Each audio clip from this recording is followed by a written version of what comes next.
ప్రయాగ్రాజ్ ఇక్కడే అన్నమాట మహాకుంభమేళా జరిగింది. ఇది 144 ఇయర్స్‌కి ఒకసారి వస్తుంది.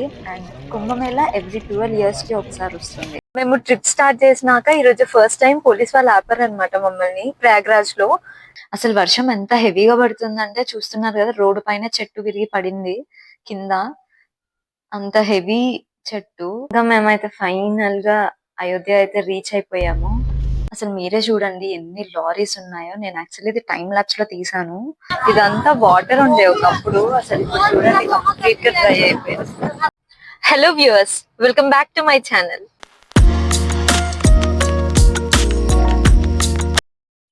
మేమైతే ఫ్రెష్ అయిపోయి ఇంకా పిండ ప్రదానం చేయడానికి స్టార్ట్ అయిపోయాము. మేము యాక్చువల్లీ గూగుల్ మ్యాప్స్ పెట్టుకొని వెళ్ళామన్నమాట.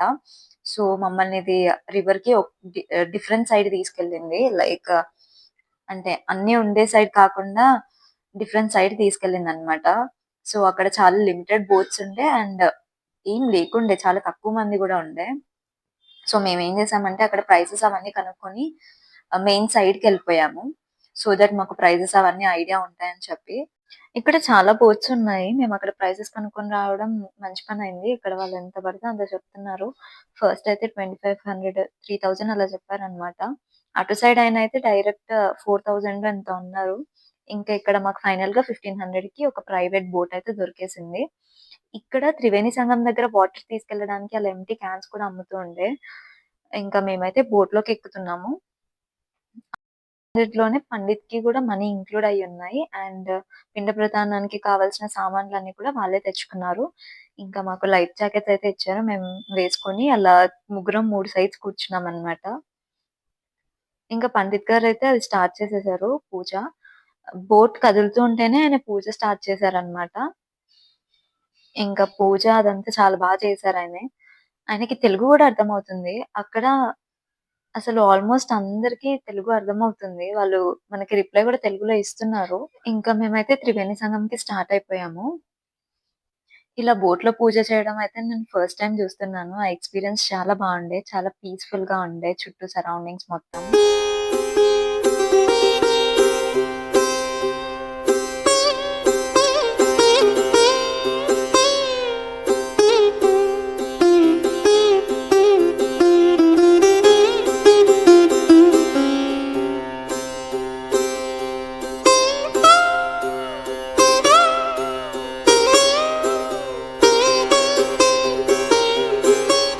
ఇక్కడ కనిపించేదే త్రివేణి సంగం అన్నమాట. ఇక్కడ ల్యాండ్ అయితే ఏముండదు. వాళ్ళే ఫ్లోటింగ్ బ్రిడ్జ్ లాగా కట్టారు.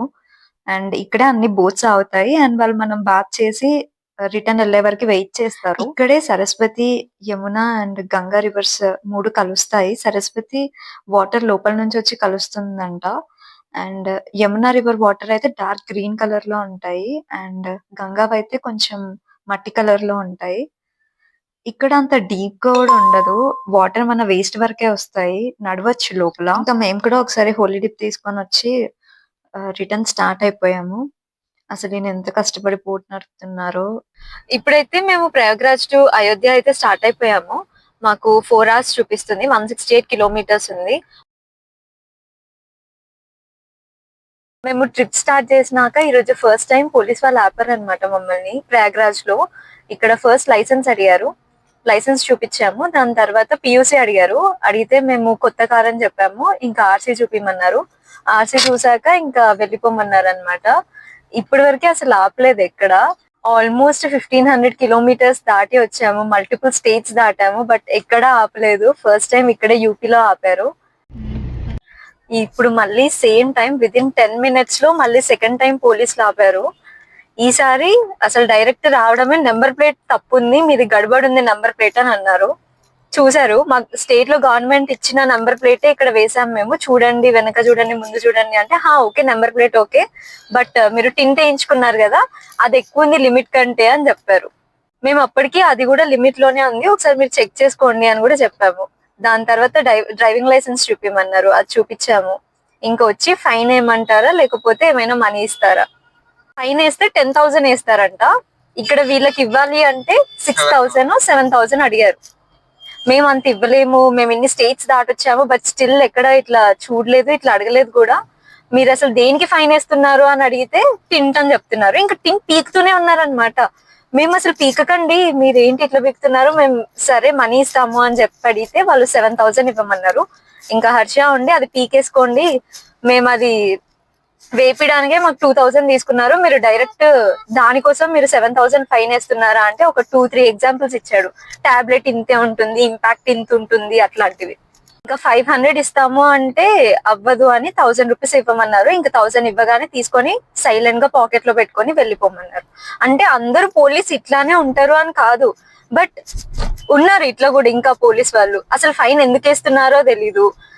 ఏ రీజన్ పడితే ఆ రీజన్ చెప్పి పొల్యూషన్ చెక్, మళ్ళీ పొల్యూషన్ చెక్ అని అడిగారు. మేము ఇది కొత్త కార్ అని అంటే ఎన్ని మంత్స్ అవుతుందని అడిగారు. చెప్పాము. ఇంకా దానికి ఆప్షన్ లేక టింట్ పైన పడ్డారు. ఆ ఇన్సిడెంట్ తర్వాత మేము ర్యాండమ్ గా అట్లా రోడ్ పైన కార్స్ చూస్తూ ఉండే. అసలు ఈ ముందు కార్ కి చూడండి టింట్ ఎంత ఎక్కువ ఉందో. మేము ఇవన్నీ చూస్తూ ఉండే అనమాట. బట్ స్టిల్ వాళ్ళు అలా ఫైన్ వేశారు. ఇంకా మేము లంచ్ చేయడానికి అయితే ఆగాం ఇక్కడ. మాకు ఇక్కడ ఫుడ్ చాలా నచ్చింది. చాలా డేస్ తర్వాత మంచి ఫుడ్ తిన్న ఫీలింగ్ వచ్చిందనమాట. అంబియన్స్ అదంతా అసలు ఏం లేదు. బట్ ఫుడ్ టేస్ట్ అయితే చాలా బాగుంది. మేము paneer curry, butter non plus veg noodles తీసుకున్నాము. అన్ని చాలా టేస్టీగా ఉండే. మేము తిన్న ఫుడ్ అయితే చాలా బాగుంది. సేమ్ మన మన దగ్గర ధాబాలో ఎలా చేస్తారో అలానే చేశారు. నూడిల్స్ అయితే ఇక్కడే బాగున్నాయి మన దాంతో కంపేర్ చేసుకుంటే. ఇప్పటి వరకు ఇన్ని స్టేట్స్ దాటేసి వచ్చాం కదా, మాకు ఇక్కడ ఇంత మంచి ఫుడ్ అయితే దొరకలేదు. ఇక్కడ దొరికింది, అది కూడా అన్ఎక్స్పెక్టెడ్ గా. క్లైమేట్ చూస్తున్నారా, చాలా సడన్ గా చేంజ్ అయిపోయింది. చాలా గాలి వస్తుంది. అయోధ్య అయితే మాకు ఇంకా 1.5 hour ఉంది. చూస్తున్నారు కదా, అసలు వర్షం పడుతుంది అనుకుంటా. చాలా ముందు ముందు రోడ్స్ ఎలా ఉన్నాయో కూడా తెలియదు. అండ్ చీకటి అవుతుంది. సో మనం అన్ని చూసుకొని వెళ్ళాలి. అనుకుంటూనే ఉన్నాం, వర్షం కూడా స్టార్ట్ అయిపోయింది. గాలి కూడా చాలా వస్తుంది హెవీగా. అసలు వర్షం ఎంత హెవీగా పడుతుందంటే చూస్తున్నారు కదా, రోడ్డు పైన చెట్టు విరిగి పడింది కింద. అంత హెవీ చెట్టు ఇలా చాలా ప్లేసెస్ లలో పడ్డాయి. లక్కీగా ఎవరి పైన పడలేదు. అండ్ అక్కడ క్లియర్ చేయడం కూడా చాలా తొందరగానే క్లియర్ చేసేస్తున్నారు. ఇంకా మాకైతే ముందు రోడ్ బ్లాక్ అయిపోయింది. ఇక్కడ మేము అందరూ వెళ్తుంటే ఒక లోకల్ రోడ్ సైడ్ నుంచి మేము అటు నుంచే వెళ్ళాము. అసలు చాలా నారోగా ఉండే రోడ్. మొత్తం చాలా అడ్వెంచరస్ గా జరిగింది ఈ రైడ్ అయితే. అసలు ఈ రోడ్ ఎటు వెళ్తుందో కూడా తెలియదు. ఒక కార్ వెళ్తే మేము దాన్ని ఫాలో అవుతూ వెళ్ళాము. అండ్ ఒక కార్ పడితే ఇంకొక కార్ పట్టేలా కూడా లేదనమాట. సో ముందు నుంచి ఏదైనా వెహికల్ వస్తే మాత్రం ఇంకా స్ట్రక్ అయిపోయినట్టే. ఇక్కడ విలేజర్స్ అయితే చాలా హెల్ప్‌ఫుల్ గా ఉన్నారు. అసలు ముందు మొత్తం ట్రాఫిక్ జామ్ అయిపోయింది. వాళ్ళే అన్నమాట మొత్తం క్లియర్ చేస్తున్నారు. అండ్ ఇన్‌స్ట్రక్షన్స్ కూడా ఇస్తున్నారు. బికాజ్ ఇది వన్ వే గదా! చాలా అనిపిచ్చింది అట్లా వాళ్ళు హెల్ప్ చేస్తూ ఉంటే. వీళ్ళు మాత్రం హెల్ప్ చేయకపోయి ఉంటే అసలు మేము నైట్ ఏ టైంకి రీచ్ అయ్యేవాళ్ళమో అయోధ్యకి. ఇలా వాళ్ళు ఒక్కొక్క వెహికల్‌ని ముందుకి క్లియర్ చేస్తూ మమ్మల్నయితే పంపించారు. ఈ రోడ్డే అన్నమాట బ్లాక్ అయింది మొత్తం. చూడండి ట్రాఫిక్ ఎంత బ్లాక్ అయిపోయిందో. సో ఇదే మనం స్కిప్ చేసి ఆ రూట్ లో నుంచి వచ్చాము. ఇంకా ఆ ట్రాఫిక్ జామ్ అలానే ఉంది. ఇంకా మేమైతే ఫైనల్ గా అయోధ్య అయితే రీచ్ అయిపోయాము. మేము కార్ అయితే ఇక్కడ పార్క్ చేసాము అయోధ్యలో. ఇక్కడ నుంచి ఒక 2 కిలోమీటర్స్ బై వాక్ లో అయినా వెళ్ళొచ్చంట. ఆర్ఎల్స్ టుక్ టుక్ బండ్లు వెళ్తాయంట. అవి చిన్న ఛార్జింగ్ ఆటోస్ అన్నమాట. ఆర్ఎల్స్ మనం విఐపి పాస్ చేయించుకోవాలంట. మేమైతే టుక్ టుక్ ఆటో తీసుకొని ఇంకా స్టార్ట్ అయిపోయాము. వీళ్ళు ఆల్మోస్ట్ ఒక 1 కిలోమీటర్ వరకు తీసుకొని వెళ్తారు. దాని తర్వాత మనం వాక్ చేయాలి. ఇక్కడ వదిలేసారనమాట. ఇక్కడ నుంచి మేము లోపలికి ఆల్మోస్ట్ ఒక 1 కిలోమీటర్ వరకు చేయాలి వాక్. ఇట్లా నడిచేప్పుడు లోపల మనకి చిన్న చిన్న టెంపుల్స్ కనిపిస్తాయి. సో కొంచెం ముందెళ్ళుంటే మేము అవన్నీ కూడా విజిట్ చేసేవాళ్ళం. చాలా టెంపుల్స్ ఉండే. ఒక 7-8 టెంపుల్స్ వరకే ఉండే దగ్గరలో. మేము నైట్ వెళ్ళాం కాబట్టి మాకు ఇవన్నీ చూసేంత టైం దొరకలేదన్నమాట. బికాజ్ ఇవన్నీ ఆల్రెడీ క్లోజ్ అయిపోయి ఉన్నాయి. రామ్ మందిర్ కి వెళ్ళే ప్లాన్ ముందే ఉంటే ముందే మనం ఆన్లైన్ లో ఫ్రీ పాస్ తీసుకోవడం బెటర్. బికాజ్ పాస్ ఉంటే మనల్ని ఒక రూట్ లో పంపిస్తారు. పాస్ లేకపోతే ఇంకొక రూట్ లో పంపిస్తారు. రామ్ మందిర్ లో మాత్రం విఐపి దర్శనం అట్లాంటి స్పెషల్ దర్శనం టికెట్స్ అయితే ఏమీ ఉండవు. అందరూ పక్క ఫ్రీ దర్శనంలోనే వెళ్ళాలి. సో ఆ పాస్ ఒకటి ముందే చేపిచ్చేసుకుంటే బెటర్. అండ్ ఇక్కడ చెప్పులు పెట్టడానికి, ఇంకా ఫోన్స్ పెట్టడానికి అలా ప్రతి ఒక్క దగ్గర చాలా నీట్ గా ఆర్గనైజ్ చేశారు. అండ్ మేమైతే ఇక్కడ చెప్పులు పెట్టేసాము. పెట్టేసి ఇంకా కనిపిస్తుంది గదా! ఇక్కడైతే ఫోన్స్ పెట్టాలి. ఫోన్స్ అండ్ మన హ్యాండ్ బ్యాగ్ ఏదైనా ఉంటే అది పెట్టాలన్నమాట. లోపలికి అసలేం తీసుకొనెళ్ళొద్దు. సో, మేమైతే మా ఫోన్స్ ఇంకా హ్యాండ్ బ్యాగ్ అంతా అక్కడ పెట్టేసాము. పెట్టేసి ఇంకా లోపలికి నడుస్తున్నాము. లోపల అయితే అసలెంత క్రౌడొచ్చినా ఈజీగా మేనేజ్ చేసేలాగా ఉంది. ఎంత క్రౌడొచ్చినా దర్శనం 1 అవర్, 1 ½ అవర్‌లో అయితే అయిపోతుంది. మరి హ్యూజ్ హెవీ క్రౌడొస్తే తప్ప ఎక్కువ సేపు పట్టదు. చాలా ప్రశాంతంగా, కూల్‌గా అసలెవ్వరు నెట్టేయకుండా చాలా బాగా అయింది దర్శనమైతే. దర్శనం అయిపోయి ఇంక బయటకొచ్చాము. బయట చెప్పులెక్కడ పెట్టామో అక్కడికొచ్చామనమాట. అక్కడి నుంచి చెప్పులు తీసుకొని అండ్ ఫోన్ ప్లస్ అవన్నీ తీసుకున్నాము.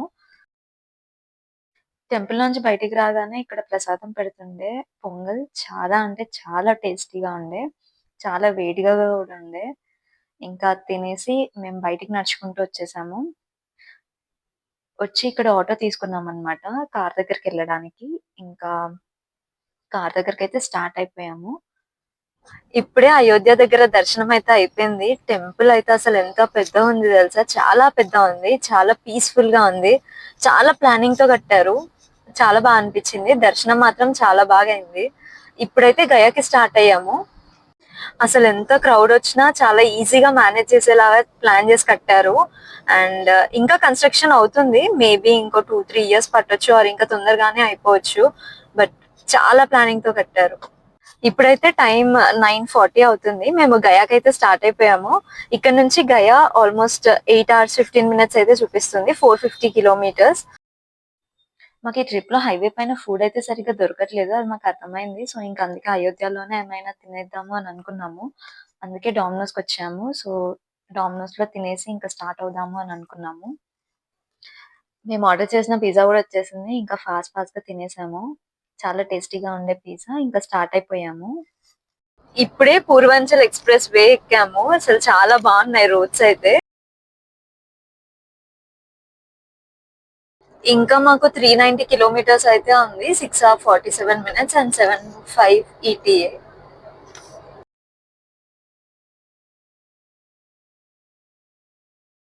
మేము యాక్చువల్లీ నైట్ ఎక్కడైనా టైర్డ్ అయిపోయినట్టు అనిపించి నిద్రొస్తే రూమ్ తీసుకొని స్టే చేద్దాం అనుకున్నాము. బట్ ఇంకా దగ్గరే గదా! ఇంకో 5 అవర్స్ అంతే మాక్సిమం. సో, వెళ్ళిపోదాము అని అనుకోని రెస్ట్ ఎక్కడ తీసుకోలేదు. సో, మళ్ళీ స్టార్ట్ అయిపోయాము. ఒక టీ బ్రేక్ అలా తీసుకున్నాం అంతే. ఇక్కడైతే కంప్లీట్‌గా ట్రాఫిక్ జామ్ అయిపోయింది. లారీస్ ఎన్ని లారీస్ ఉన్నాయంటే అన్ని లారీస్ ఉన్నాయి. ఓన్లీ లారీస్‌తోనే స్ట్రక్ అయిపోయిందనమాట రోడ్ మొత్తం. అసలు మీరే చూడండి ఎన్ని లారీస్ ఉన్నాయో. నేను యాక్చువల్లీ ఇది టైమ్ లాప్స్‌లో తీశాను. దానికే ఇన్ని లారీస్ కనిపించాయి. నేను ఫస్ట్ టైమ్ అన్ని లారీస్ ఒకే దగ్గర చూసాను. అసలు ఇండియాలో ఉన్న లారీస్ అన్నీ తెచ్చి ఇక్కడే పెట్టారేమో అనిపించిందనమాట. బికాజ్ అంత ఘోరంగా స్ట్రక్ అయిపోయింది. అండ్ అన్ని ఎక్కువ లారీస్ ఉండే. ఇంకా మాకు 3 ½ అవర్స్ ఉంది. ఇప్పుడైతే మేము ఎన్‌హెచ్ 120 ఎక్కాము. రోడ్ అయితే చాలా చిన్నగా ఉంది. అండ్ అంత కంఫర్టబుల్‌గా గూడా లేదు. మాకు ఈ ఏరియాలోనే చాలా టైం పట్టేసిందనమాట. బికాజ్ మనం ఒక స్పీడ్‌లో వెళ్ళలేము. అండ్ రోడ్స్ అయితే చూడండి ఎంత దారుణంగున్నాయో. నైట్ కాబట్టి ట్రాఫిక్ లేదని అది ఈ రూట్‌లో తీసుకెళ్ళిందో గూగుల్ మ్యాప్స్ లేకపోతే ఎందుకు ఈ రూట్‌లో తీసుకెళ్ళిందో గానీ అసలు రోడ్స్ మాత్రం చాలా అంటే చాలా దారుణంగున్నాయి. అస్సలు సేఫ్ కాదు నైట్ అయితే ఇలాంటి రోడ్స్‌లో వెళ్ళడం. గూగుల్ మ్యాప్స్ మమ్మల్ని ఇట్లాంటి రోడ్స్‌లో కూడా తిప్పింది లిటరల్లీ. అసలిక్కడ రోడ్డే లేదు. అయినా ఇక్కడి నుంచి తీసుకెళ్ళిందనమాట. ఇంకలా కుస్తీలు పడుతూ డ్రైవ్ చేస్తూ మార్నింగ్ కూడా అయిపోయింది. ఇప్పుడు టైమొచ్చి 5:20 అవుతుంది. ఇంకా గయాకి ఆల్‌మోస్ట్ 60 కిలోమీటర్స్ ఉంది. 1 అవర్ 20 మినిట్స్. మేము యాక్చువల్లీ నైట్ మధ్యలో ఎక్కడైనా స్టే చేద్దాం అనుకున్నాము. బట్ బీహార్‌కి రీచ్ అయ్యేలోపు 3:30 అలా అయిందనమాట.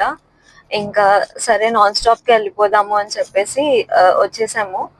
హర్ష చూడండి అసలు కొంచెం కూడా టైర్ అవ్వకుండా నాన్ స్టాప్‌గా డ్రైవ్ చేస్తూనే ఉన్నారు. ఇంకా దారిలో నేనైతే రూమ్స్ అవన్నీ సెర్చ్ చేస్తూ ఉండే. ఎక్కడున్నాయి, ఎంత ప్రైస్ ఉన్నాయి, ఏంటి అని చెప్పి ఇంకా ఒక రూమ్ అయితే బుక్ చేసేసాను. అక్కడికైతే ఎళ్ళిపోయాం డైరెక్ట్‌గా. రూమ్ అయితే చాలా పెద్దగానే ఉంది. కంఫర్టబుల్‌గా ఉండే. ఎక్స్‌ట్రా మ్యాట్రెస్ కూడా ఇచ్చారు. చాలా తక్కువ పడింది. 1000 ఎంతో పడిందనుకుంటా. 1100 అలా. ఇంకా మేము రెస్ట్ తీసుకున్నాము. ఇప్పుడైతే విష్ణుపాద్‌కి వెళ్తున్నాము. మార్నింగ్ మేము వచ్చే వరకు అయితే ఆల్మోస్ట్ 6:30 అయిపోయింది.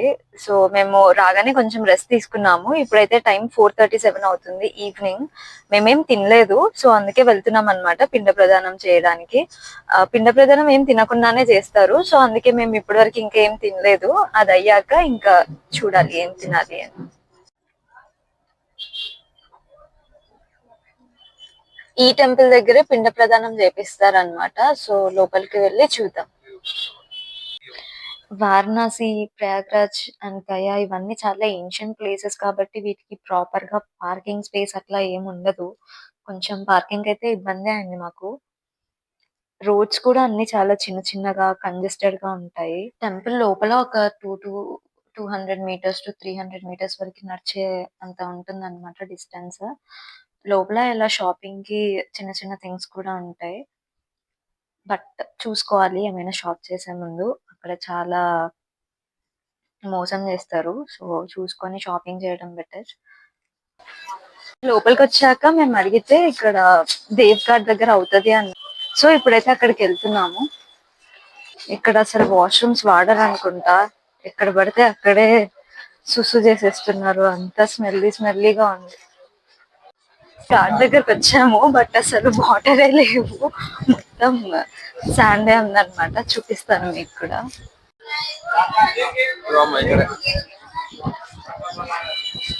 ముందు వాటర్ ఉండేవి అనుకుంటా. అసలు ఇప్పుడు వాటర్ ఏం లేవు. కొంచెం కూడా వాటర్ లేవు. చూస్తున్నారు కదా మొత్తం డ్రై అయిపోయింది. మేము అయ్యగారితో మాట్లాడాము. వాళ్ళు 3 ప్లేసెస్ లో పెట్టిస్తా అన్నారు. ఒకటేమో ఇక్కడ ఘాట్ దగ్గర, ఒకటి విష్ణుపాద్ దగ్గర, ఒకటేమో మర్రి చెట్టు దగ్గర. సో మేము 3 దగ్గర పెడతాము అని చెప్పాము. ఇదంతా వాటర్ ఉండే ఒకప్పుడు. అసలు ఇప్పుడు చూడండి కంప్లీట్ గా డ్రై అయిపోయింది.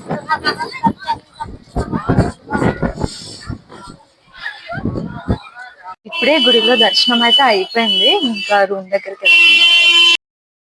మేమైతే ఏమైనా తిందాము అని చెప్పి అక్కడ ఒక మాల్ ఉంటే ఆ మాల్ దగ్గరకు వచ్చాము. ఇక్కడ కార్ పార్క్ చేసాము. అసలు దీనికి పైకి వెళ్ళే స్పేస్ చూడండి ఎలా ఉందో. మెయింటెనెన్స్ అస్సలు సరిగ్గా లేదు. అసలు ఇది ఒక మాలా అనిపించింది. మేము యాక్చువల్లీ చాలా ఎక్సైటెడ్ గా ఉండే. బికాస్ మాల్ లో అయితే ఫుడ్ కోర్ట్ లో చాలా డిఫరెంట్ టైప్స్ ఆఫ్ ఫ్రాంచైజీస్ ఉంటాయి కదా. సో ఎవరికి నచ్చింది వాళ్ళు తినొచ్చు అని అనుకున్నాము. బట్ పైకి వెళ్ళాక అసలు మాకు అక్కడ స్టాల్స్ ఏం కనిపించలేదు అన్నమాట. అది only movie theatre plus popcorn లాగా ఉంది అంతే. మేము ఇంకా మళ్ళీ కిందకి వచ్చేసాము. వచ్చేసి దాని ఎదురుగానే ఇంకా వేరే రెస్టారెంట్ ఉంటే ఆ రెస్టారెంట్ లోకి వెళ్ళాము. మేము ఇంకా ఈ రెస్టారెంట్ కి అయితే వచ్చేసాము. ఇది హల్దీరామ్స్ వాళ్ళది. ఫుడ్ అంతా చాలా బాగుంది. మేమైతే ఒక pav bhaji plus paneer fried rice, chilli paneer and dahi puchka chaat plus sweets తీసుకున్నాము. గులాబ్ జామున్ మాత్రం ఓవర్ స్వీట్ గా ఉండే. మిగతావన్నీ చాలా బాగుండే. టైం అయితే 7:50 అవుతుంది. మేము తినేసి రూమ్ కి వచ్చాము. కొద్దిసేపు రెస్ట్ తీసుకొని ఇంకా డార్జిలింగ్ అయితే స్టార్ట్ అవుతాము. అది ఆల్మోస్ట్ 12 అవర్స్ చూపిస్తుంది. సో మేము మిడ్ నైట్ అలా స్టార్ట్ అవుతే డార్జిలింగ్ ఘాట్ రోడ్స్ ఎక్కే వరకు ఎర్లీ మార్నింగ్ అలా అవుతుంది కాబట్టి మేము అలా ప్లాన్ చేసుకుందాం అనుకుంటున్నాం. So see you in next blog.